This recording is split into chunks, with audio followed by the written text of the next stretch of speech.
हरे कृष्णा कृष्णा कृष्णा हरे हरे, हरे राम राम राम हरे हरे। धन का तीन गति होता है। हम लोग बचपन में जब स्कूल में पढ़ते थे, हम स्कूल में हमारे जो टीचर थे, संस्कृत टीचर थे, हमेशा यही बात कहते थे, उड़िया भाषा में कहते थे, आ, धन रख माने देने से अगला जीवन के लिए ना, अगला माने जीवन के लिए माने सुखमय बन सकता है। और यदि धन खा सकते हैं तभी अपनी पेट भर सकता है, और रखने से चोर के लिए रख सकते हैं। ऐसे ही उनकी कहते थे उड़िया में, देइथिले बाट को, खाइथिले पेट को, रखिथिले खंट को। इसका अर्थ है अब जो दान दिए है, धन को दिए हैं, बाटों को मतलब भविष्य के लिए आपका पुण्य माने जो कर्म करते पुण्य कर्म वो काम में आएगा भविष्य में, और वो वापसी आएगा, कई गुण वापसी करके आएगा।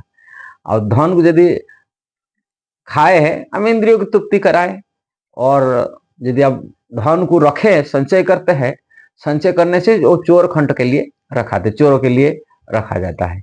ये है, इसलिए धन का तीन मार्ग होता है। एक होता है दान का मार्ग होता है, धन को उपयुक्त लगता है, उपयुक्त दान में लग सकता है। और दूसरा धर्म का दान होता है, इंद्रिय तृप्ति में लग सकता है।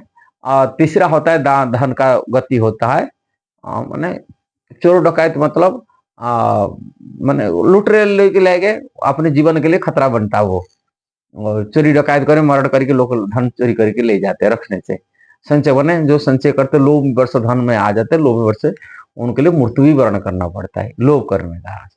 इसलिए इस तीनों में ऊपर हम डिस्कस करने के लिए चाहते हैं वीडियो में माध्यम से, धन को दान देना हम जो सर्व उत्कृष्ट उपयोग है दान देने से।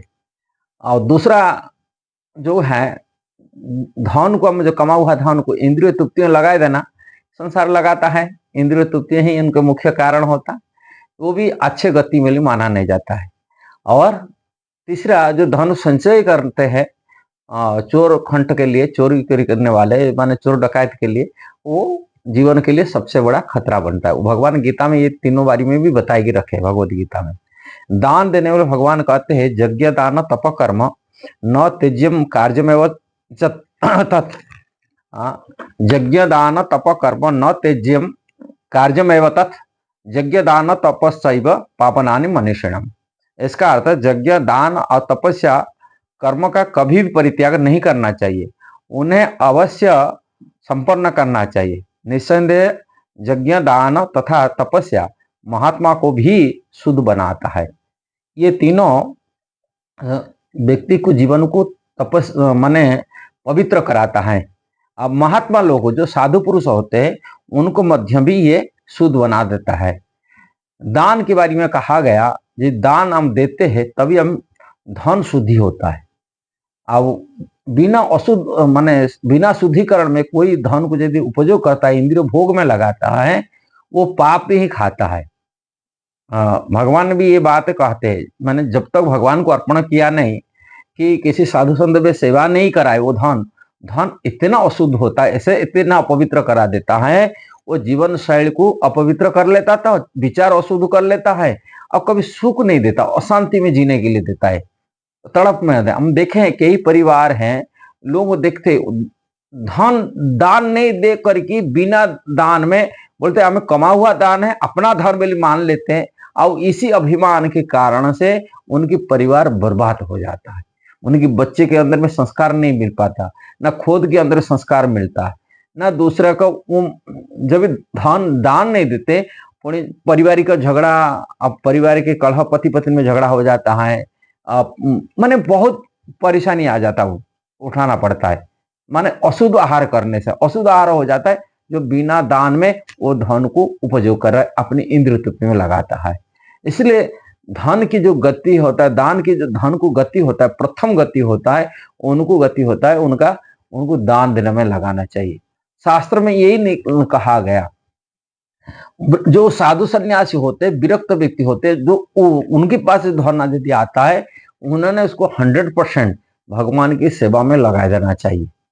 भगवान की सेवा में लगाए तो वो साधु, उनका जीवन शैली शुद्धता बनता है, पवित्र बनता है, वो आगे बढ़ पाता है, पवित्र हो जाता है। यदि अब घर गृहस्थी के लिए कहा गया, यदि धन प्राप्ति करता है, अर्थात उपार्जन करता है, वो साधु सॉरी गृहस्थ को उन्हें अधिक 50% जितना कमाता उसके 50% 50% को उन्होंने वैष्णव के सेवा में लगाना चाहिए, भगवान कृष्ण का सेवा में लगाना चाहिए, भगवान श्री कृष्ण की प्रचार सेवा में लगा देना चाहिए। प्रभुपाद ये बात कहता है, कृष्ण की प्रचार सेवा में लगाना चाहिए।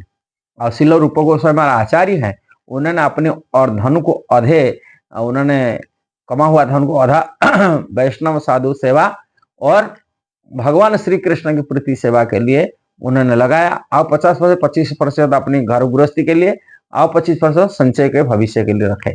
इस प्रकार उन्होंने धन को बंटवारा किए थे, यह कहा जाता है। इसलिए शास्त्र में ये नहीं रहता, यदि सच्चा गृहस्थ कोई बनने के लिए चाहता है, उन्होंने अपने कमा हुआ धन को 50% धन को भगवान की सेवा में, साधु वैष्णव सेवा में लगा देना चाहिए, भगवान भक्ति के लिए। तभी उनका धन शुद्धिकरण होगा, वो पवित्र बन पाएगा।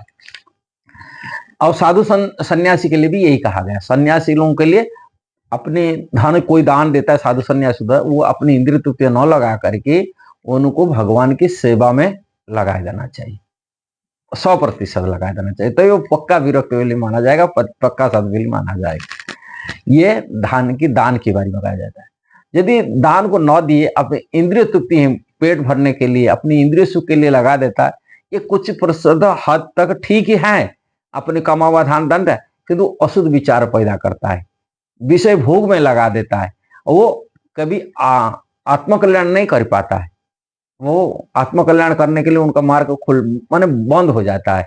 यदि धन इंद्रिय तृप्ति के लिए कुछ लगाता है, वो धन अपनी इंद्रिय भोग में, इतना विषय भोग में बढ़ा देता है, जिस कारण से व्यक्ति अगला जीवन क्या होगा वो सोच नहीं पाता, अंधकार में रह जाता है।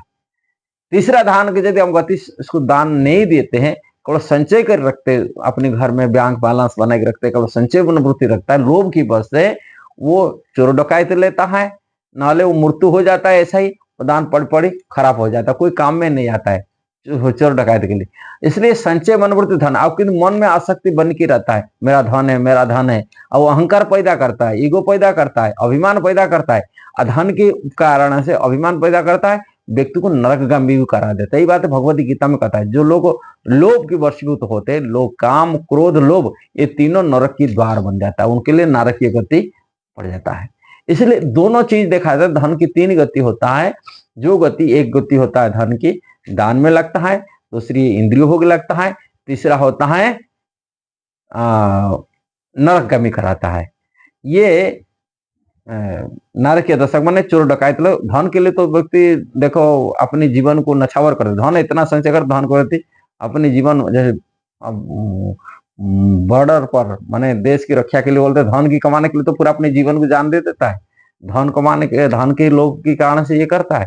कभी कभी व्यापार करने के लिए जान को बाजी कर करके समुद्र में डूब जाता है, कभी कभी लुट जाता है धन की कमाने के लिए। धन, इसलिए धन की 3 गति होता है, ये ध्यान रखना चाहिए। हमको कौन सा कार्य में लगाना चाहिए, सदुपयोग करना चाहिए। यदि हम दान देते हैं तभी ये हम भविष्य के लिए वो दान फल में आएगा, भगवान भक्ति में लगेगा, मन शुद्ध होगा, पवित्र होगा, अपने जीवन सुखमय बनेगा, दान देते, ये अच्छी गति है। और दूसरी धन को यदि हम लोग इंद्रिय भोग लगाए, केवल इसी जीवन में, शरीर में वो भोग में लग जाएगा और कुछ आगे नहीं बढ़ेगा। और तीसरा धन को संचय कर रखा, इसी जीवन में सुख देगा ना अगला जीवन में सुख देगा, वो बेकार हो जाएगा। ये संचय करने का मनोवृत्ति में, ये मन जो संचय कर रखते हैं ऐसे धन अपने जीवन में बर्बाद कर देता है, ये नष्ट कोई काम में नहीं आता संचय मनोवृत्ति देना। ये वीडियो यदि सही लगा आपको जरूर शेयर करना, सब्सक्राइब करना, लाइक कमेंट देना। हरे कृष्ण।